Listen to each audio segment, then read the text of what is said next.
Hello. 38-17. Mike, your thoughts about this Yes. victory? Hey, listen, we celebrate every victory. As Italian fans, we don't have money in the bank on the victory, so we celebrate every victory we get. But what I want to say is we showed some tenacity, some grit, some resilience, stuff that a young team who have a handful of caps each shouldn't have been able to do in the face of adversity. And that is what makes me feel really, really excited about the next cycle coming, regardless, because we achieved what we set out to get. We've got third place now. Hey, listen, let's see what happens. Your thoughts? Well, let's see what happened because first mission accomplished, right? Yeah, yeah. Pat Qualify for yourself on the the back. next. Yeah, so qualify for the next World Cup, and that is something we were looking at. We know and we saw the faces of the Teros and the Uruguayan supporters. They were sad because they focus on this game. That was Yeah, their game actually. yeah. And then Well, they said, I can tell you a couple of stuff about this game. yeah, If you want shoot, a shoot. couple of, so Pani 21, Garbisi 21, Lorenzo Cannone 22, Paolo Garbesi 23, Alessandro Fusco 23, Giuliani 23, and then started 24. But 1, 2, 3, 4, 5, 6 players in the field, they were under 23 for this Italy today. Hey, and listen, like we know what's to come as well because we watch the under 20s, and maybe some of the people who don't, who listen, don't watch it. And just for reference, we've had a very competitive under 20s Six Nation side for, I'd say, since 2018.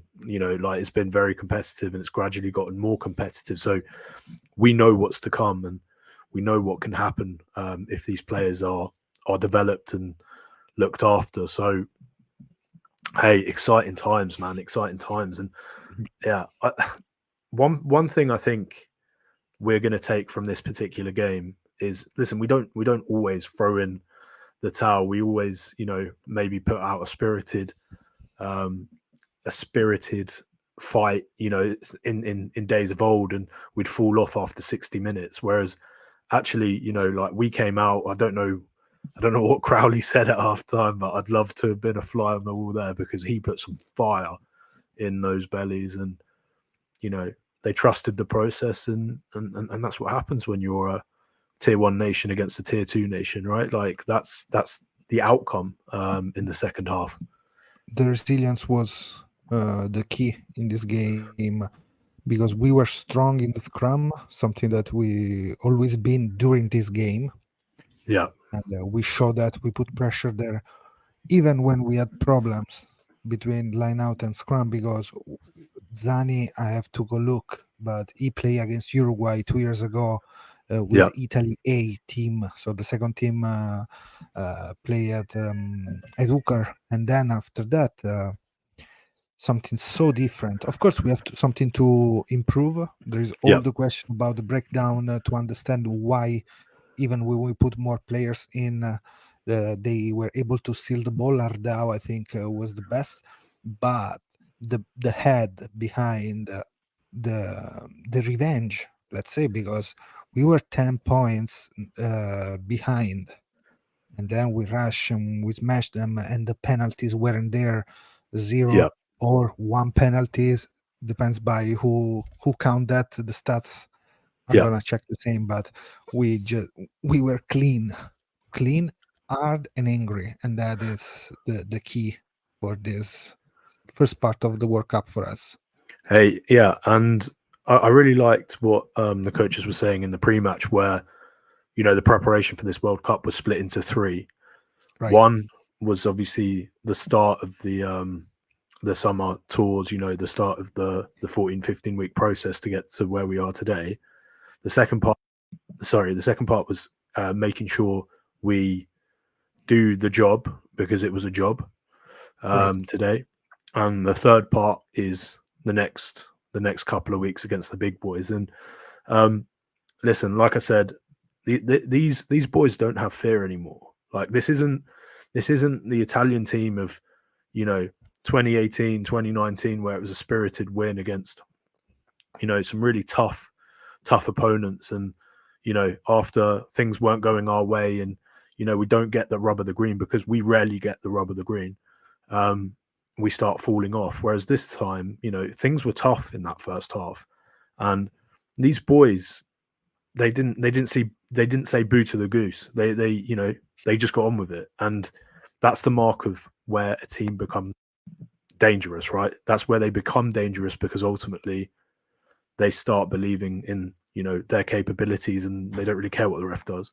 So yeah, I'm super chuffed. I'm genuinely very very happy. I'm happy. I'm more like released in like I feel a little bit more light tonight, because the pressure was there. I didn't feel anxiety before the game. I was angry during the game. That was my feelings during the first half, because trusting what they were doing, and even also when they moved the ball in the second half, was the brand, was something that they believe. The players know what they're doing. They were Yeah, able to do it. Pani was immense playing that way. I'm gonna see what kind of mistakes he had, but during the game, maybe we're not expecting. Maybe we pumped up too much Uruguay. Let's think about that too. Sorry. maybe, but also like I don't want to discredit Uruguay, and I really don't want to discredit us. I No, but think pumped like too yeah. much. Oh, as Let's in like yeah, fair yeah. respect, but like, oh my God, Uruguay is coming. They're gonna smash us. No, no. I didn't. Yeah, no. I think that narrative came from some popular rugby content creators, and maybe they are maybe the ones who are the architect of Uruguay's downfall, if we were to really sort of think about it. It's But fun. what I will say is, Lorenzo Pani, how has he only got 3 caps for Italy?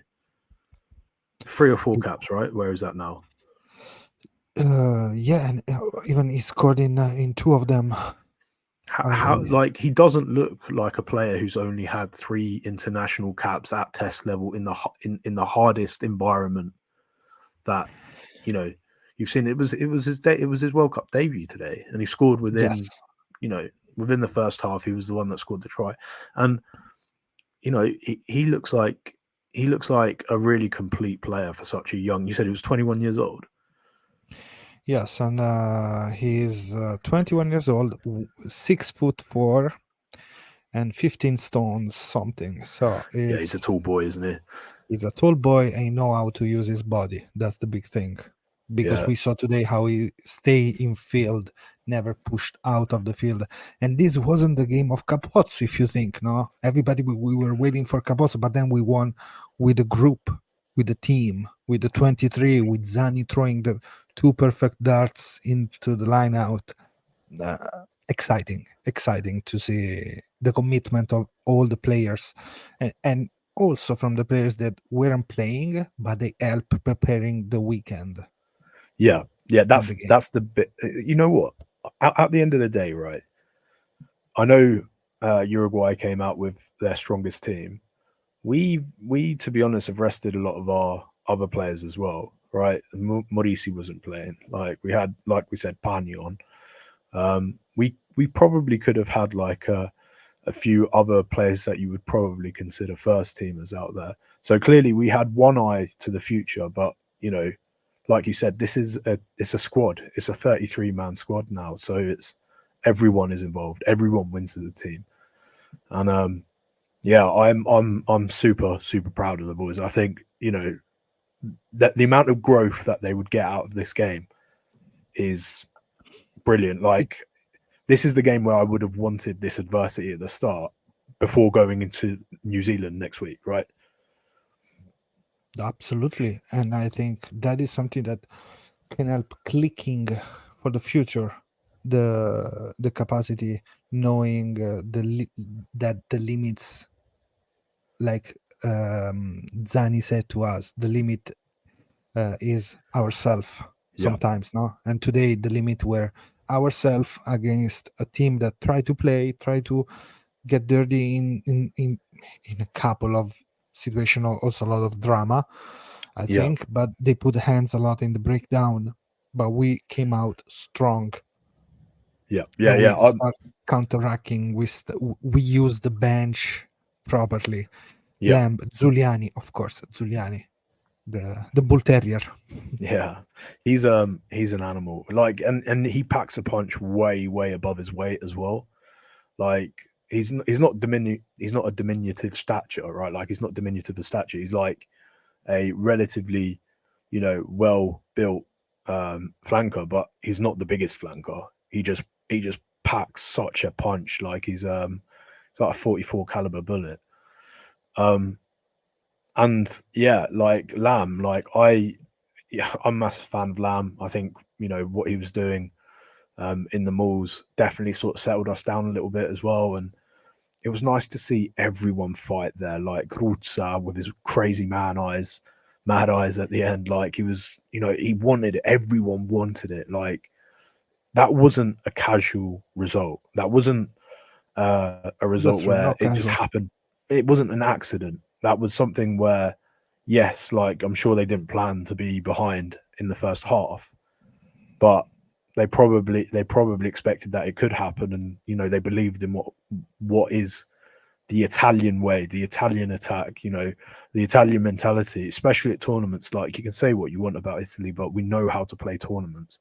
We've got that right mentality, and looks like we've gotten to a point where we could potentially build a platform for an upset, and here we are. 9 days to prepare the upset. The 29th, in 9 days, we're gonna play New Zealand, and then the 6th of October, I think, it's time for France.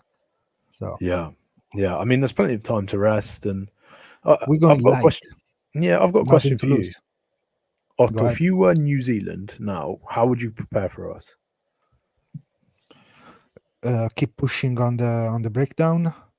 Keep pushing on the kicking game behind to keep us behind and taking off the game players like Ioane and putting pressure on him, because maybe three balls you can get it, but if you start having like a rain of eyeball on you, that's hard to understand also, because that you have to start attacking far away and you're gonna lose a lot of energies. But I think the kicking game is gonna come. It's gonna show something different, because they're now the specific, like the second step, the last step actually, Yeah, that we need, and that is gonna help me between kicking game, right player, being nothing to lose.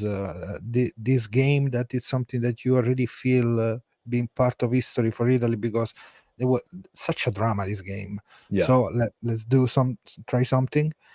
If New Zealand's gonna win, I hope it's gonna be a tight game. It's gonna be something that New Zealand has to came out of that game scared, even if Well, they win. I'm hoping New Zealand go into that game scared, because the general consensus is Italy's like just a blemish, like a bit of a speed bump. They're gonna go over us, and And the France team, the France fan at the stadium, they're gonna support us for once. oh, for sure, for sure. But also, like, I think France are taking us more of a threat than New Zealand are at the moment, based on like the comments that I see, and obviously the comments are normally a general perception, which is amplified by like the pundits of whoever they listen Who to, speak right? So, more loud? Yeah, well, yeah. So like, if you're a New Zealand fan and you listen to you listen to a pundit who's dismissive of Italy, that's where you're going to base your opinion. Whereas actually, I think the French fans and the French team are a lot more okay. Like, like, don't get me wrong. I don't think we're going to go in and smash them. I do think we can win, right? But I think they're preparing for us. They're taking us very seriously, absolutely. um, as well as New Zealand and France can't afford not to, because obviously France dropped the bonus point against Uruguay, and we have it. That's the point. That's the big thing. And I think France is scared. It's scared, at least the pundit, because they do the addition, right? They said, okay, we suffer, and then we won the game against that Uruguay, but Italy Yeah, smash Uruguay, so they're gonna be tight, close to us. yeah, Oh, yeah, so that's the thing. But depending how it's gonna be, even the weather and everything, eyeball, kicking game, breakdown, three areas. Then scrummaging, I believe a lot in our scrum, even to yeah, resist, maybe not to dominate, but to resist. Line out, we have different options, and we're gonna see something different there. And the bench, because this is a 23 man's game. yeah. It'll be interesting to find out what's happened to BG as well, Right, because hamstring seems like to have an issue with that. So I don't know if in 9 days is gonna recover for that. But in case, probably they're gonna keep trusting in Zani. yeah, yeah, yeah. I mean, obviously we've got In case Faiva is not gonna Fave as be, well. or Nicodera, something happened this week.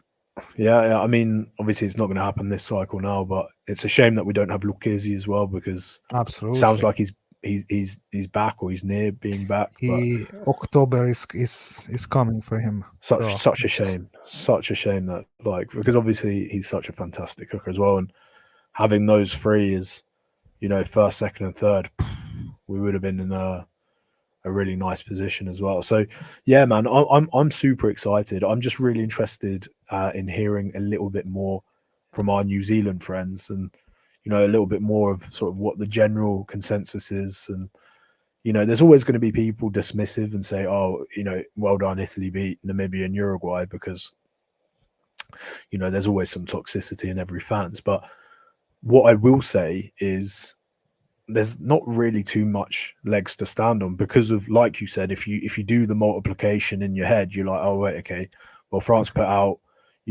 quite a strong second team, but they put out a second team in Uruguay, you know cohesion was well, missing there. well, yeah, but also like I think Uruguay were a little bit unlucky at times, right? Like the guy that ran the block, if he didn't put his arms out, right, that probably wouldn't have been a block because the arms out make it Less, half intention. step less, Well, half even step even if he less. stepped into him, as long as he didn't put his arms out, right, then there's you don't show intention because it's not about That way changing you have line. They were asking the wrong question there. It's about intention, right? Like you don't have. Did he intentionally do it? Whereas you could argue that he didn't. So little things like that, the small percentages, and that could have been a very different game. And also, don't forget, like France had two tries which were pretty opportunistic, and mate, we that could is have we could stop. have seen a really like historic upset there. So listen, like, Commiseration for Uruguay, but congratulations Italy for this game. yeah, yeah. I mean, like, I know there was, like I said, this wasn't a popular win. I don't think, unless you're an Italian fan, unless obviously you're hoping for an upset this World Cup. I think we were in a position where the vast majority of like the rugby population wanted us to lose there. So there's that added layer of adversity there for our players to come out and do their thing. So Otto, Front foot, we need a lot of more of front foot attack. That's what yeah, we need, I was going to like say we did. for you, right? So obviously you got a much better eye than I do. Um, if you are now Crowley, right, and you're like, okay, good win, right, rest up, enjoy your night. What's the first thing you work on tomorrow for this New Zealand game? And I think that why we give so many situation in the breakdown. Right? I think we cover pretty well in the backfield, general playing, even when we were two players less, so without a wing. Those are the stuff I would like to see, and understanding the silly mistakes like Nemer in the middle, why we have to do something like that, like, but those are stuff to speak to each player. But I think that is breakdown, because that is the key. The more we have good hands and quality ball, we can do something always hurting people, because defense goes backward and we can attack on the front foot. Yeah, we need quick ball, don't we? And that's just like a general area where we're a little bit susceptible. But yeah, listen, like I, I think if someone said to you, right, we were going to win by that margin at the start of the game, what would you have said? Where do I have to sign? That's it. Yeah, That's it. Sold. yeah. Let me sign. Sold. Sold. Yeah. Yeah. Hey, listen. For me, like I said, I'm very, very happy, and I think there's just so much more to come from this young team. You know, at the start of their journey, and you know, whatever happens in the next couple of games, like I think that It's all respect. free, Mike. That's it. That's It's it. all free. It is respect and credibility, my friend. That's what they've gained, and So, this is what we're hope going to have to Quesada show. enjoyed the game because he was at the stadium Yeah. watching Italy. So, I was wondering. I wonder who he was supporting there. Like, oh my God, he's an Argentinian, so he's gonna support us, not the Teros. do you think? I Yeah, don't know. Argentina, Uruguay. I don't know. I mean more like like obviously he's coming in, and there's a lot of love for Crowley, and I'm speculating, I'm but curious to see if he's gonna write something. I'm gonna yeah. look at his Instagram. But Yeah, Mike, that's it for today, and see you on the next podcast. Boom. Right. Next Forza podcast. Azzurri. Forza Azzurri sempre. Right now we've got the big boys. Exciting Big times. boys are coming. That's Exciting. it. Ciao a tutti. Ciao a tutti.